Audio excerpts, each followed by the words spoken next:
On the evening of June 4th, 2009, Randy Johnson did something that might never happen again.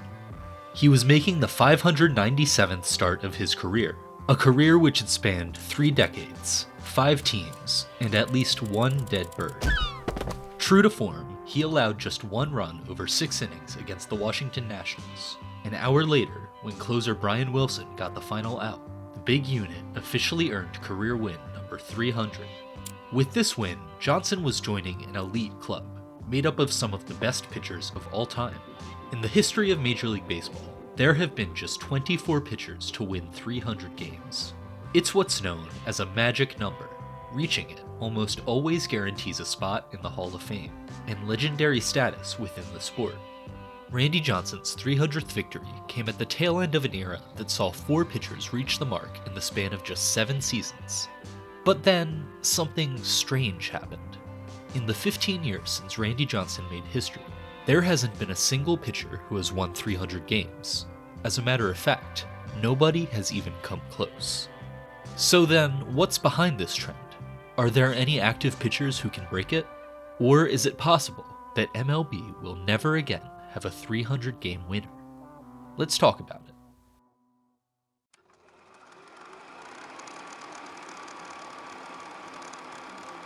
According to the MLB rulebook, a win is given to the pitcher who is in the game when his team takes the lead for good. If he is the starting pitcher, he can only earn a win when he is both the pitcher of record and has completed at least 5 innings of a 9-inning game. This has been the official rule since the 1950s. Back in the dead ball era, though, things were done a bit differently. Depending on who was keeping score, there were as many as 11 different methods used to track a pitcher's wins. Because of this, it's likely that when Pud Galvin of the Pittsburgh Alleghenies became the first to win 300 games in 1888, nobody present knew what had happened. See, in the early days of baseball, pitchers started much more frequently. As a result, they racked up starts, and wins, much quicker than their live ball era counterparts. Kid Nichols averaged 43 starts per season, and hit 300 wins at the age of 30. Charles Old Hoss Radburn was just 29 when he won 60 games in 1884, getting him a fifth of the way to 300 in a single year. Cy Young and Walter Johnson, meanwhile, averaged 20 wins a season for over 2 decades each. To this day, they remain number 1 and number 2 on the all-time leaderboard. In fact, of the 24 members of the 300 Win Club, 11 of them won the majority of their games prior to 1920. See, the 20s would see baseball undergo some of its biggest changes yet, with the live ball era. Offense was exploding, the home run was on the rise, and demand on pitchers was greater than ever before. 4-man rotations became common, and starters pitched less often. In the 40s, World War II took valuable years away from players like Bob Feller, who ended up just short of 300 wins. From 1924 to 1982, a span of nearly 60 years, only 3 players joined the 300 Win Club: Lefty Grove, Warren Spahn, and Early Wynn.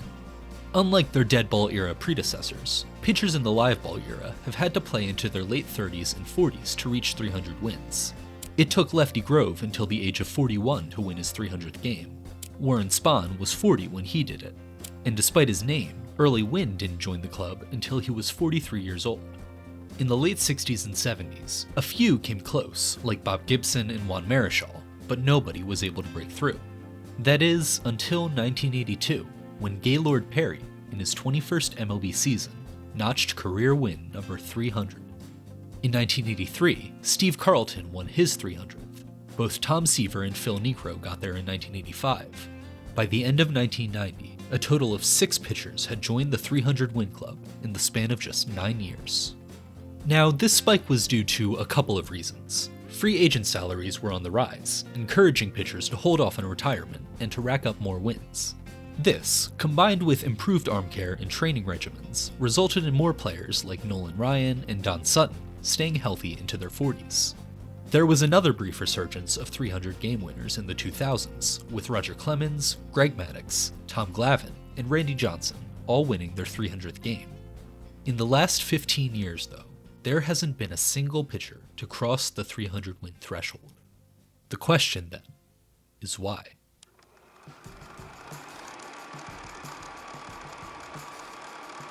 Put simply, the reason we haven't seen a 300 game winner in the last 15 years is that pitchers don't win as many games as they used to. Now, this is obvious, right? Obviously, if a pitcher doesn't win any games, he can't reach 300 wins. But the interesting thing here is why this is happening. See, there are a few factors at play. The first is that starters don't pitch as often as they used to. Teams have moved to 5 and even 6-man rotations, reducing the number of starts and win opportunities a pitcher can have. When they do pitch, though, they're also not going as deep into games as they once did. Pitch counts have become stricter, and innings have declined as well. Long gone are the days of Steve Carlton completing 30 games in a season. In 2024, the MLB lead for complete games was a 3-way tie at 2. This drop in activity is due to the demand on today's pitchers, which is at an all-time high. Hitters are improving, offenses are evolving, and in an effort to fight back, more and more pitchers are throwing max effort with every pitch.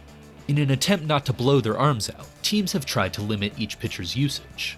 There's also the fact that in recent years, individual wins have become less relevant when it comes to assessing pitcher value.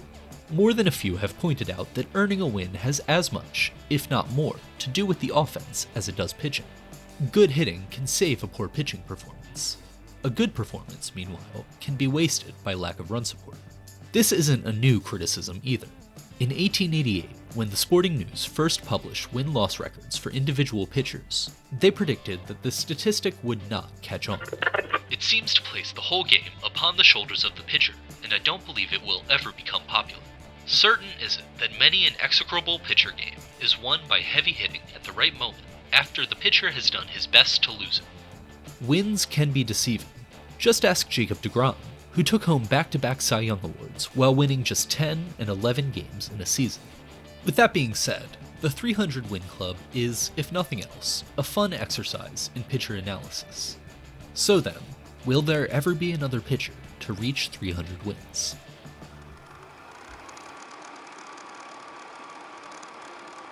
As I see it, there are 3 active pitchers who stand the highest chance of successfully winning 300 games: Max Scherzer, Clayton Kershaw, and Justin Verlander. Max Scherzer has 216 wins, putting him 84 away from 300. Given that it's taken him 8 seasons to earn his most recent 84 wins, the 40-year-old would have to keep that pace for another 8 to reach the mark. And while I would never publicly doubt Mad Max, the odds of him reaching his 300th win at the age of 48 are not great. Then there's Clayton Kershaw, who has 212 career wins. Kershaw is 36, 4 years younger than Scherzer. In theory, this means he's got more time than Max to win the 88 games he needs to reach 300. On the other hand, the Dodgers pitcher has struggled heavily with injuries as of late, and isn't the ace he was in the 2010s. Which brings us to Justin Verlander. At 262 career wins, Verlander sits just 38 away from the coveted 300 mark.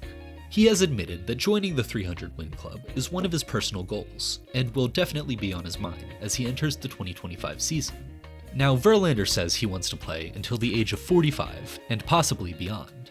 At 42 years old, he's given himself another 4 seasons to win at least 38 more games. Among active pitchers, he has far and away the best odds of reaching number 300. Like Scherzer and Kershaw, however, Verlander has missed large chunks of time to injury in recent years. This, in turn, has impacted his performance on the mound. For him, 300 is a matter of staying healthy and finding a team who will sign him. If Justin Verlander does win his 300th game, though, he will be the last pitcher to do so, maybe ever. Looking past the top 3, there aren't many active pitchers who stand a great chance of making the 300 club, at least as of today. In a distant 4th place is Garrett Cole, who has 153 career wins. Cole, however, is 33 years old. To reach 300, he would have to pitch at a high level well into his 40s, a la Randy Johnson. Age is the main issue for nearly all of the active wins leaders. Of the current top 50 pitchers in terms of career wins, none of them is younger than 30 years old. Out of the top 100, there are only 13 20-somethings. Compare this to the 24 pitchers in the 300 win club. Of them, 21 had at least 100 wins by age 30. By the age of 40, 15 of them had reached 300. Not a single pitcher today is on such a pace. Now, does this mean that the 300 win club is closed for good? Maybe. But at the same time, you never know. After Greg Maddox's 300th career win in 2004, writer Rich Westcott predicted that baseball would never again have a 300-game winner. In the 5 years after Westcott wrote this, Randy Johnson and Tom Glavine both won their 300th game. If there's one constant in baseball, it's change. In 2024, MLB hinted that a 6-inning minimum might be in play for starting pitchers. The goal with this rule would be to increase the prestige of the starting pitcher, while also requiring him to pace himself to reach the 6-inning threshold. A downstream effect of this increase in playing time would be more wins for starters. Now, MLB has implemented some major rule changes in recent years. The pitch clock has shortened game times to under 3 hours. A limit on pickoffs and bigger bases have steals at a 30-year high. Who's to say a 6-inning minimum wouldn't be just as effective?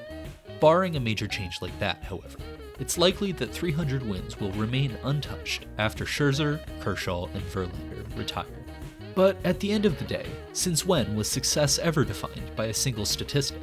There are 89 pitchers in the Baseball Hall of Fame, and many more who you could count among the greatest of all time. The vast majority, legends like Bob Gibson, Sandy Koufax, Juan Marichal, and Pedro Martinez, do not have 300 wins. Greatness can't be boiled down to a single number. And the game of today isn't always the same as it was yesterday, or as it will be tomorrow.